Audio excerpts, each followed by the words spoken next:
Le 18 février 1964 est un jour pas comme les autres au Gabon. Les Gabonais se réveillent ce matin-là en apprenant la démission, voire la destitution du président Léomba. C'est donc un peu la surprise chez les Gabonais qui n'hésitent pas à rester planqués chez eux. À la radio, c'est le lieutenant Daniel Béné qui annonce la nouvelle et qui annonce aussi en même temps qu'un gouvernement provisoire va être mis en place. Les Gabonais sont surpris, même s'ils étaient déjà un peu lassés des pratiques dictatoriales et autocrates du vieux Léomba. Mais pourquoi en 1964 les militaires ont décidé de renverser le président Léomba? Et pourquoi la France, ancien pays colonisateur, décide de venir se mêler dans les affaires du nouveau pays indépendant? Je vous propose de vivre avec moi cette aventure extraordinaire du coup d'État de 1964 au Gabon. Avant de vous parler des causes du coup d'État, je vous propose d'abord de parler de Léomba en lui-même. Léomba, c'est un enfant de l'estuaire qui naît en 1908 et il va petit à petit évoluer. Il va d'abord être employé de magasin, ce qui est honorable à l'époque, puis ensuite commis des douanes et puis chef de canton. Et là, il va avoir un épisode un peu particulier dans la carrière de Léomba. Léomba va être arrêté pour des pratiques de crimes rituels. Et à ce moment-là, il va être arrêté, donc 10 ans d'emprisonnement et un exil en Ubangui-Chari. Mais à son retour, quelque chose va changer. Il va être accueilli en héros par ses partisans, qui le voient un peu comme un roi qui revient. Et à ce moment-là, il va tellement gagner en popularité et il va donc se lancer en politique sérieusement. Mais sauf qu'à ce moment-là, il y a un homme qui est tellement fort sur la politique gabonaise, c'est Jean-Hilaire Obama. C'est lui le numéro 1, il domine tous les débats. Mais au final, c'est Léomba qui deviendra président du Gabon avant l'indépendance.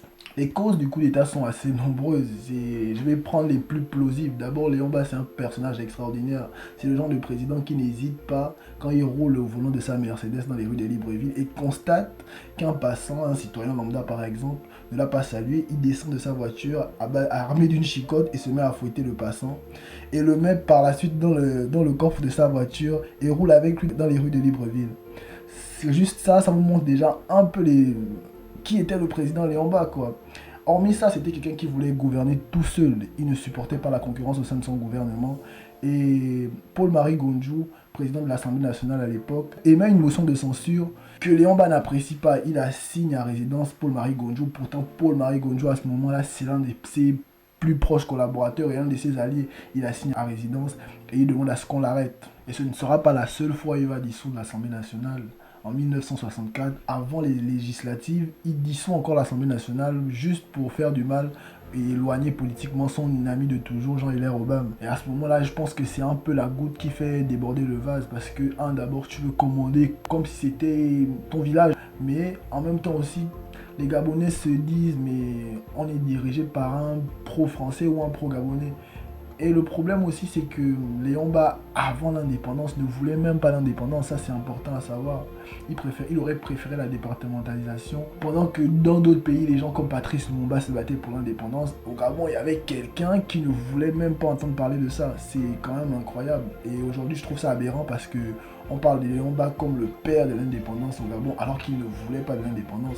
Quand il a dit à Charles de Gaulle qu'il voulait la départementalisation et que Charles de Gaulle a refusé, ce sera l'indépendance comme tout le monde, il est devenu fou de rage et c'était inconcevable. Et même quand on a donné l'indépendance, il arrive encore, il dit non, bon, ok, je vais prendre l'indépendance, mais je veux le drapeau français avec juste l'Okoumé dessus, juste pour changer. Là encore, le général de Gaulle dit non, on fait comme tout le monde. Et là, le Léomba est devenu fou, mais il a pris sur lui. Et comme aussi il était malléable, je pense que la France l'a un peu accompagné jusqu'à l'indépendance pour qu'il soit président.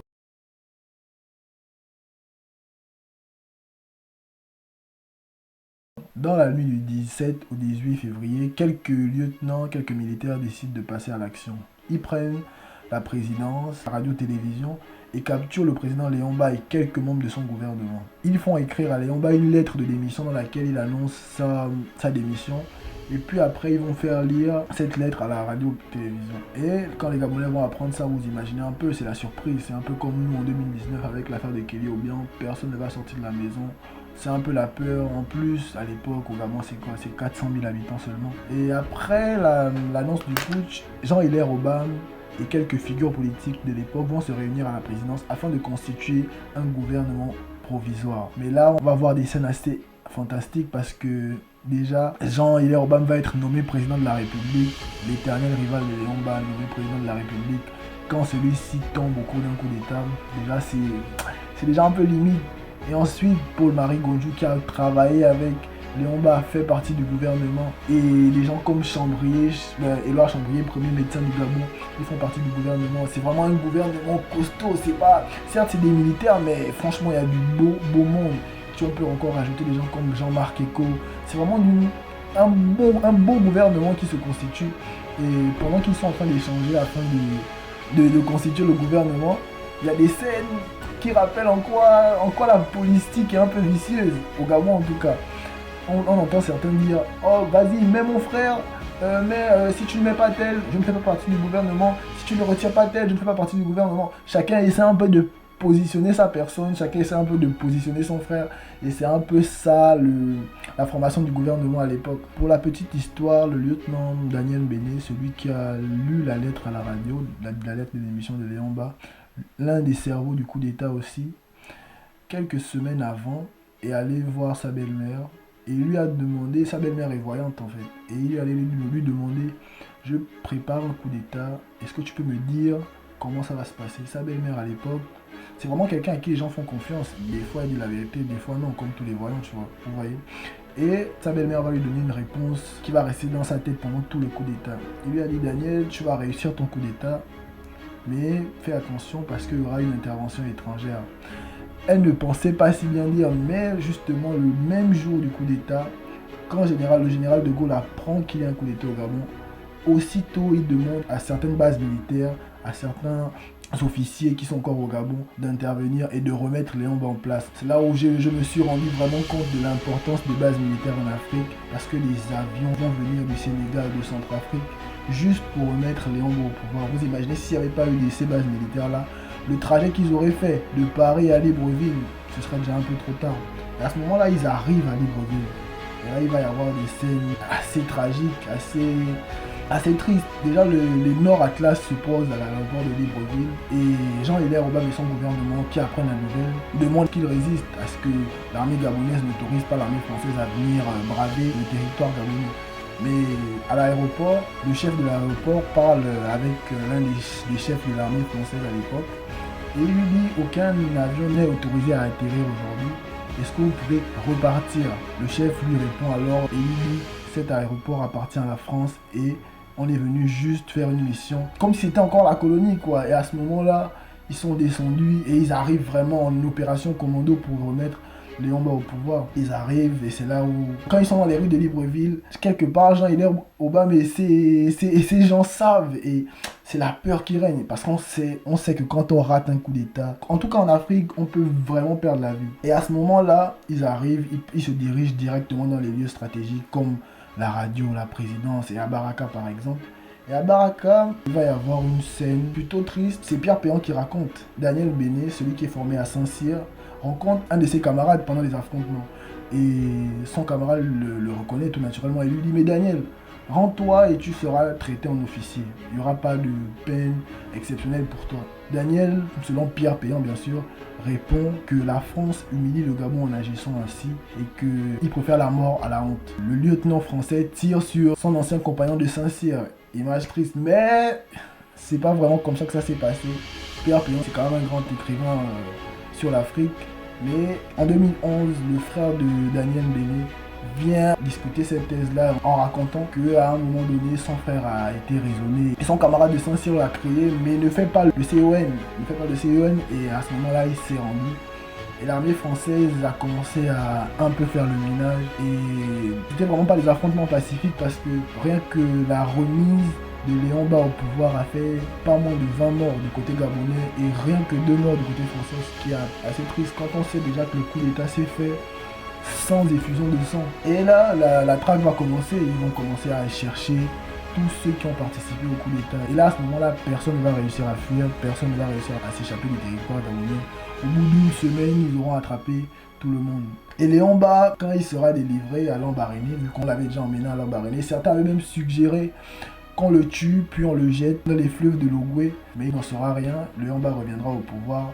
Avec une phrase qui m'a glacé le sang, et Léon-Mba quand il arrive, pourtant il a frôlé la mort, mais il arrive en disant « Je suis l'unique maître du Gabon, tous ceux qui sont morts pour rien ». Moi je me dis, comment on peut dire ça? C'est vrai qu'on est en 1964, pays nouvellement indépendant, mais comment on peut dire ça? Comment on peut dire ça? Surtout quand on sait qu'il y a il y a des lieutenants importants au Gabon qui sont morts pour ce coup d'état-là. Et on va arrêter donc Jean-Hilaire Obama, on va arrêter les lieutenants Béni, les lieutenants Essono, tous ceux qui ont participé seront arrêtés. Tous les acteurs du coup d'état sont donc arrêtés et ils vont être envoyés à Dom-les-Bains. Dom-les-Bains, c'est une prison, une petite prison de luxe qui se trouve vers Lambaréné. Et ils vont rester là-bas jusqu'en septembre. Et là-bas, ils seront vraiment bien traités. À Dom-les-Bains, ils seront vraiment bien traités. Ce sera à base de vin, de bonne nourriture. Mais ils seront transférés à Lambaréné vraiment pour le vrai procès du coup d'état. Et là, les peines seront assez grave pour certains. Par exemple, Jean Hilaire va prendre 10 ans d'emprisonnement. Les lieutenants Daniel, Béné, l'autre lieutenant Mombo et autres vont prendre des peines comme 20 ans. Et comme grosse personnalité, il y aura que Paul-Marie Gondjou qui sera relaxé. Et Emmanuel Béné, un des civils du coup d'état, va raconter en prison que ce sera vraiment terrible. Vous savez, la prison, quand vous y allez, c'est vraiment pour vous détruire. Soit vous mourrez là-bas en prison, si vous êtes prisonnier politique à l'époque, soit vous mourrez en prison, soit vous sortez, mais vous êtes mentalement atteint et vous ne sortez pas de la même manière. C'est ce qui va se passer pour la plupart. Déjà, ils vont en prison où ils sont battus quotidiennement. Quand je vous dis battus quotidiennement, c'est pas des petites chicottes, c'est avec des matraques. Et ils sont enchaînés pendant 1 an. Vous imaginez des grosses personnalités comme Jean-Hilaire Obama par exemple, qui était certainement déjà âgé à l'époque, et va être frappé quotidiennement et attaché. Emmanuel Béné raconte même qu'il a songé au suicide. Il a voulu courir dans les couloirs de la prison pour qu'un garde tire sur lui juste pour éteindre ce supplice-là. C'était vraiment terrible pour les putschistes qui ont été enfermés. Excusez-moi. Le président Léon Ba, lui, ne s'en remettra vraiment jamais de ce coup d'État. Il deviendra par la suite complètement parano. Il aura peur de tout et de tout le monde.